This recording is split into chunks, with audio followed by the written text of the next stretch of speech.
लोकसभा चुनाव को लेकर पार्टी स्तर पर तैयारी तेज हो गई है। सीटों को जीतने का गणित बिठाया जा रहा है। दावेदार अपनी दावेदारी को मजबूत करने में लगे हैं। अब भाजपा ने तो राजस्थान की सभी 25 लोकसभा सीटों पर संयोजक, लोकसभा प्रभारी और सह प्रभारी की घोषणा तक कर दी है। ये प्रभारी उस सीट से मजबूत हो दावेदार के नाम की सिफारिश तो करेंगे ही, साथ ही वहां से उम्मीदवार को जिताकर पार्टी की झोली में वह सीट डालने का भार भी उन्हीं के कंधों पर होगा। अब पार्टी ने इन संयोजक और प्रभारी की घोषणा तो कर दी है, लेकिन कईयों को तो इस घोषणा ने उन्हें धर्म संकट में लाकर खड़ा कर दिया।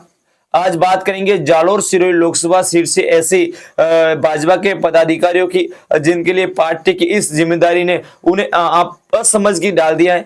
जालोर सिरोही लोकसभा सीट से भाजपा के पूर्व जिला अध्यक्ष रविंद्र सिंह बाला प्रबल दावेदार थे और इनकी इस बार प्रबल संभावना बन रही थी कि पार्टी ने इस बार जालोर सिरोही सीट की लोकसभा सीट से उम्मीदवार बनाएगा।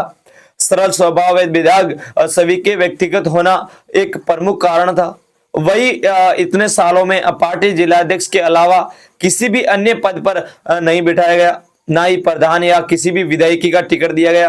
अब पाली लोकसभा ये प्रभारी बनाकर एक बार फिर से असमझ की स्थिति पैदा कर दी।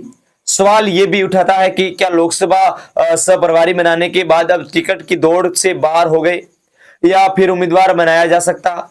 सवाल तो ये भी है कि क्या अब वे स्वयं की दावेदारी कर सकते हैं या नहीं। अगर नहीं तो कहीं ना कहीं रविंद्र सिंह बाला के लिए ये प्रबल मौका जालोर की पंचायत समिति के प्रधान की तरफ है, हाथ से निकल जाएगा।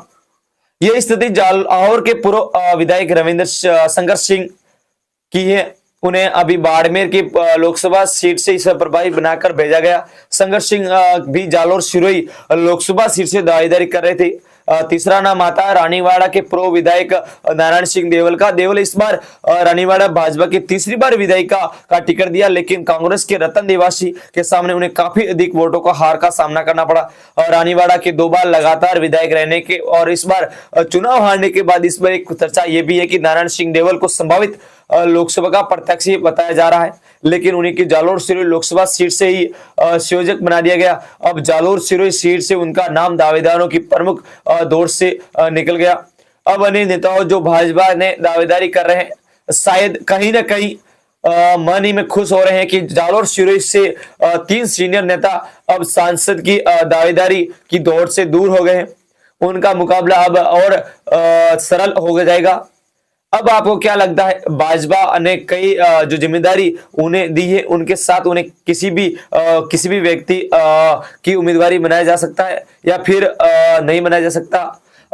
अभी तक कोई भाजपा की ओर से जालोर सिरोही की उम्मीदवार कोई तय नहीं हुआ है, लेकिन हाल ही में चुनाव हो सकते हैं अप्रैल मई में, तो तय हो गए। तो किसे भाजपा टिकट देगी, किसे टिकट देना चाहिए, सांसौर से कौन उम्मीदवार तय होगा और सांसौर से किसे टिकट देना चाहिए, आप कमेंट करके जरूर बताएं।